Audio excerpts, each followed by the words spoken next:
Olá pessoal, tudo bem? O motivo da gente estar gravando esse vídeo para vocês é em função da nossa preocupação com relação a toda essa paralisação aí dos nossos encontros, né?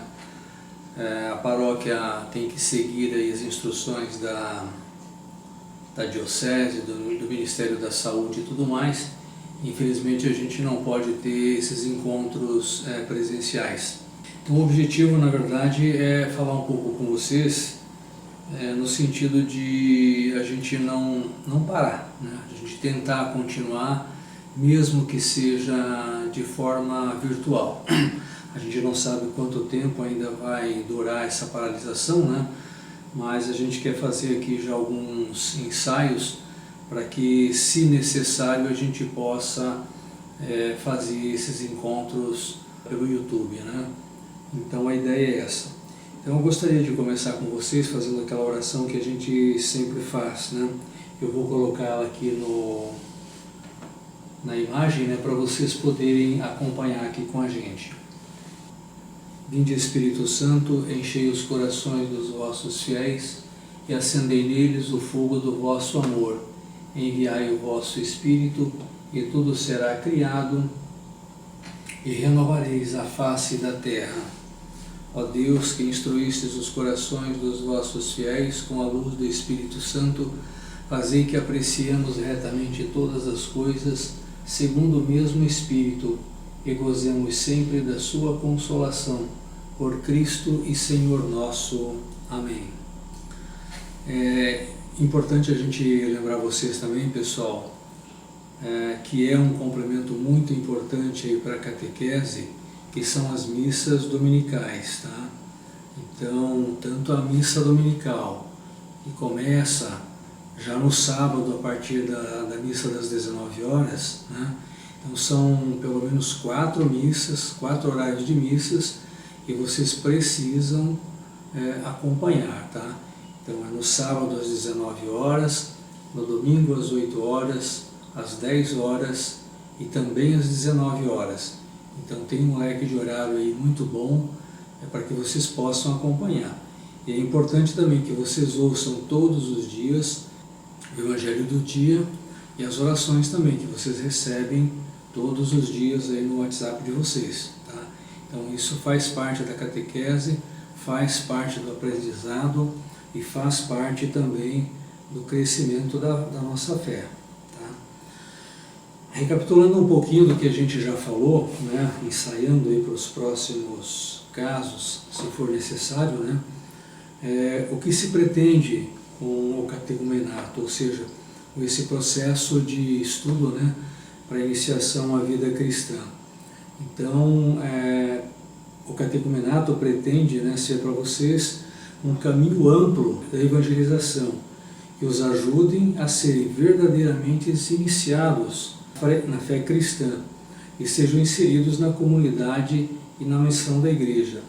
É um caminho constituído de ensinamentos, de práticas litúrgicas. Vocês precisam, né, durante a missa, acompanhar e entender toda a liturgia da missa. Então, todos os ritos, nós vamos ter um encontro específico para a gente falar sobre todas as partes da missa, né? Então, mas enquanto isso é importante que vocês já vão prestando atenção, tentando entender a cada momento, a cada oração. Vocês vão observar que cada oração, elas são tiradas da Bíblia. E tem como objetivo, né, fazer, né, a Igreja precisa fazer com que vocês se encantem por Jesus Cristo e sejam tocados pela sua palavra e tenham realmente, ao final de tudo isso, um encontro pessoal com Jesus Cristo, né? Iniciar a vocês na instrução e no amadurecimento da fé, a fim de lhes conferir os sacramentos que vocês precisam e vieram buscar. Quais são esses sacramentos, né, que é possível vocês receberem após o término dessa caminhada da iniciação à vida cristã? Para aqueles aí que ainda não têm, é possível ter o batismo, a crisma, a primeira Eucaristia e ainda o matrimônio, né? Então são esses 4 sacramentos que são possíveis vocês receberem ao final dessa caminhada. É importante vocês entenderem, né, com relação aos sacramentos, né, que ele é um sinal, né, pelo qual a Igreja nos alcança. E quando a Igreja nos alcança, é o próprio Jesus Cristo que está nos alcançando. Então, quando a Igreja batiza um de nós, é o próprio Cristo que está nos batizando, né? Quando a Igreja, através do sacramento da reconciliação, perdoa os nossos pecados, é o próprio Jesus Cristo que está perdoando os nossos pecados. Então é muito importante que vocês creiam, acreditem nisso. E ao longo dessa caminhada a gente vai procurar esclarecer bem isso para vocês, tá? Um outro ponto também importante é que vocês conheçam bem, ou pelo menos tenham a ciência dos trabalhos que a Igreja faz. Todo o trabalho que a Igreja faz, além das missas, do culto, da Eucaristia, tem os grupos de oração, os grupos de ação social e assim por diante. Então é importante que vocês tenham ciência para que, no momento oportuno, vocês, amadurecendo mais, né, a fé de vocês nessa caminhada, o entendimento desse trabalho que a Igreja faz através das suas pastorais, vocês possam se sentir chamados também a participarem, né, numa dessas pastorais, seja pela oração, seja pela ação social. Então nós temos ali o apostolado da oração, a pastoral do batismo, as catequeses, né, infantil e adolescente, a catequese de adultos. Nós temos, né, 2 bons exemplos da turma do ano passado. Nós temos o Silvio, que está aí conosco, está refazendo essa caminhada agora esse ano também, e a Luciana, né, Caron, que fez o ano passado e se sentiram chamados, se sentiram tocados e estão participando na caminhada dos novos catequizandos, né, das crianças e dos adolescentes. Estão trabalhando já como catequistas. Para aqueles que têm filhos aí acima de 8 anos, tem um grupo de coroinhas, né, podem inserir seus filhos ali também, a se prepararem, né, para serem coroinhas. É um excelente início para as crianças, né, para manterem eles dentro da Igreja durante a caminhada de catequese deles também. Tem a equipe de liturgia, para quem gosta de ler, né, fazer leituras. Tem, para quem tem filhos jovens e adolescentes, são 2 grupos de jovens. Tem o grupo de jovens Kairós e os jovens vencedores em Cristo. Tem o Ministério da Eucaristia, o Ministério de Música, se alguém gosta de música, né, pode participar desse ministério. O movimento de irmãos para aqueles casais que já são casados na Igreja, pastoral do dízimo, a pastoral da esperança, que é composta por ministros da Eucaristia. São ministros que atendem aquelas famílias que perdem seus entes queridos, depois têm dificuldades na aceitação e seguir a sua caminhada. Esses ministros, através da pastoral da esperança, pode acompanhar eles e ajudá-los na recuperação aí das suas forças, né? Tem a pastoral familiar, a pastoral da pessoa idosa, a pastoral social, que atende as famílias necessitadas, né? Seja por tempo integral, seja por período. Às vezes pessoas que passam por momentos de dificuldades por desemprego, pessoas que realmente não têm como trabalhar, pessoas deficientes, pessoas de idades que não têm como se manterem, né? Então, através da pastoral social, é feito todo um trabalho aí de acolhimento e de ajuda. E tem também o terço das mulheres e o terço dos homens.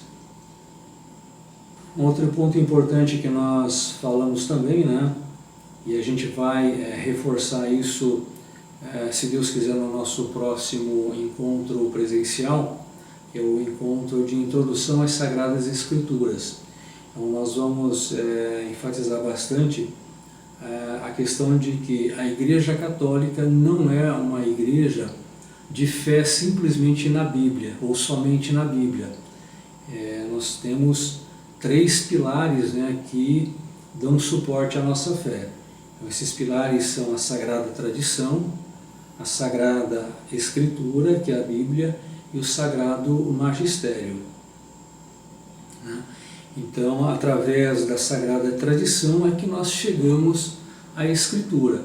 É importante a gente lembrar que o período de escrita da Bíblia, para vocês terem uma ideia, ele foi aí entre os anos de 1600 mais ou menos antes de Cristo, né, até o ano 100 mais ou menos depois de Cristo. Aí nós temos uma história do povo de Deus, uma história da salvação da humanidade, desde 2000 e pouquinhos antes de Cristo.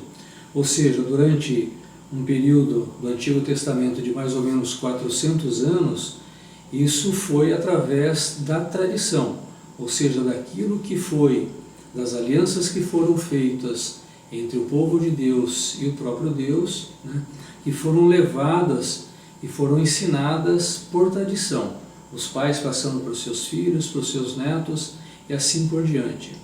E mesmo depois que esses livros passaram a ser escritos, era apenas uma cópia, um original, que durou por milhares de anos, por séculos, né? Então não era possível ter como nós temos hoje, cada uma Bíblia para você ler, estudar e aprender. Tudo isso era feito através da tradição, através da tradição oral, né, de pai para filho e assim por diante. Um outro bom exemplo também é no Novo Testamento, né? Jesus Cristo teve a sua vida do ano 0 até o ano 33. E os primeiros livros, né, as primeiras cartas, começaram a ser escritas somente lá pelo ano 40, 45, mais ou menos, né?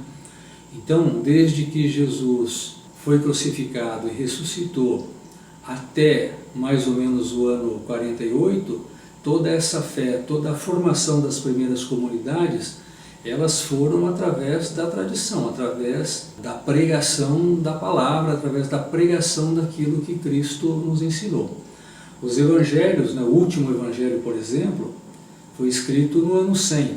Então nós temos aí 4 evangelhos escritos mais ou menos entre os anos 60, 70 até o ano 100. Mesmo assim, era um único escrito, né? Não havia como as pessoas terem acesso à leitura desses evangelhos. E assim foi por muitos séculos para frente. Ao longo dos próximos séculos foram feitas apenas algumas cópias, algumas traduções. Somente lá pelo ano de 1500, com a chegada da imprensa, que nós pudemos ter acesso aos livros. Mesmo assim, ainda os livros eram caros, não eram todos que podiam comprar, e também a questão da alfabetização. Poucas pessoas eram alfabetizadas nessa época. As pessoas não sabiam ler. Mesmo que você desse um livro, uma Bíblia na mão deles, eles não sabiam ler. Então, isso começou a se desenvolver mais ou menos aí pelo século 17 e 18. Então, durante 16, 17, 18 séculos, não se tinha o livro, não se tinha a Bíblia. Tudo era através da tradição. Então, a partir de 1800, 1900, que as pessoas começaram a serem mais alfabetizadas e ter mais acesso realmente à leitura da Bíblia. Mas mesmo assim, a leitura da Bíblia por si só não trazia o esclarecimento, né? Não dava o entendimento necessário aos ensinamentos de Cristo. Por isso que tem também a tradição do Sagrado Magistério. O que significa o magistério? O magistério vem da palavra magister, que significa ensinar. Então, o depósito de conhecimento que tem a Igreja Católica ao longo de todos esses anos se chama magistério. Então, por isso que a Igreja Católica sustenta, né, a sua fé nesses 3 pilares: Sagrada Tradição, a Sagrada Escritura e o Sagrado Magistério. Mas a gente vai ter oportunidade de falar com mais detalhes sobre isso nos nossos próximos encontros. Então a Bíblia, na verdade, não o fato do livro Bíblia, mas a palavra de Deus, né, ela vem a ser uma revelação. Ela é para nós uma revelação de tudo aquilo que Cristo nos ensinou. Então Deus, através da encarnação de Jesus Cristo, foi para nós uma revelação, que é o que está na Bíblia, né? E também é importante vocês saberem, né, para aqueles que tiverem o interesse de aprender, de estudar um pouco mais a fundo, que é importante que o Novo Testamento seja lido e interpretado à luz do Antigo Testamento. Então você não vai conseguir entender e aprender, né, corretamente se você não ler também o Antigo Testamento. Então a Bíblia é para nós aí um grande presente de Deus, né? Uma frase de bastante impacto, né, de Santo Agostinho. Ele diz assim: eu não acreditaria no Evangelho se a isso não me levasse a autoridade da Igreja Católica. Ou seja, nós acreditamos, né, na Bíblia porque primeiro nós acreditamos na Igreja. A Igreja é que nos ensinou ao longo dos séculos a acreditar em tudo que está escrito na Bíblia. Foi a Igreja que fez, né, a lista dos livros, né, inspirados por Deus, e através desses livros é que ela nos ensina realmente tudo o que Cristo tem para nós. Então é importante também que a gente se esforce para ler, se esforce para entender, porque não é fácil o entendimento da Bíblia, parece que é fácil, mas não é. Hoje ainda é um pouco mais fácil, uma vez que através das mídias, né, das pesquisas, a gente encontra muito material, né, que nos ajuda bastante. Mas é importante também que vocês selecionem bem, né, o caminho que vocês vão procurar aí nas mídias para aprender. Tem muita coisa boa, mas tem muito ensinamento também deturpado. Nós falamos também no nosso primeiro encontro, nós meditamos sobre o Evangelho de Zaqueu. Vocês se lembram que Jesus estava passando por uma cidade, né? E Zaqueu, que era um homem considerado pecador na época, era um cobrador de impostos, que era considerado corrupto, porque a maioria dos cobradores de impostos, eles, além de cobrar os impostos que devia ser repassado ao governo na época, também roubavam, né, para eles. Então eles eram considerados pelos judeus impuros, pecadores e assim por diante. E Zaqueu, né, era aquele homem de baixa estatura que, sabendo, né, que Jesus ia passar por ali, e ele no meio da multidão sabia que não ia conseguir enxergar Jesus, ele subiu numa árvore. Então, quando Jesus passou, Jesus olhou para ele, né, e pediu que ele descesse da árvore, e disse mais ainda que naquele dia queria se hospedar na casa de Zaqueu. Então imagina a alegria, né, que foi para Zaqueu, que já se daria por satisfeito em apenas ver Jesus passar por ali, quanto mais, né, ser convidado para receber Jesus, né? Então é importante a gente ter em mente que Jesus, ele quer entrar em nossa casa, né? Jesus quer a nossa salvação, mas é preciso que a gente abra o coração para receber esse Jesus que está batendo a nossa porta. Então, pessoal, esse é um resumo do nosso primeiro encontro, um ensaio daquilo que a gente pode fazer aí nos próximos dias, caso seja necessário, tá? A gente vai aguardar um pouco mais sobre as instruções que vêm pela frente, tanto da paróquia, da diocese, né, que está nada mais, nada menos do que seguindo aí as orientações das autoridades e do Ministério da Saúde. E a gente espera, né, que isso termine logo, é o nosso desejo, e a gente deve colocar isso em oração porque isso realmente tem trazido muitos problemas aí para muitas famílias. A gente tem conhecimento aí de muitas famílias que realmente passaram a ter mais necessidade do que já tinha antes por conta da falta do trabalho. Muitas famílias humildes que viviam, por exemplo, da coleta de papelão na rua, e já era uma renda mínima, né, pouca, e agora com a maioria das lojas fechadas, não tem essa produção de papelão, né, esse material reciclável para descartar, e realmente as pessoas não têm como ganhar o seu sustento. Então vamos colocar tudo isso em oração para que tudo isso termine o mais rápido possível. É isso, pessoal, um abraço para vocês e fiquem com Deus.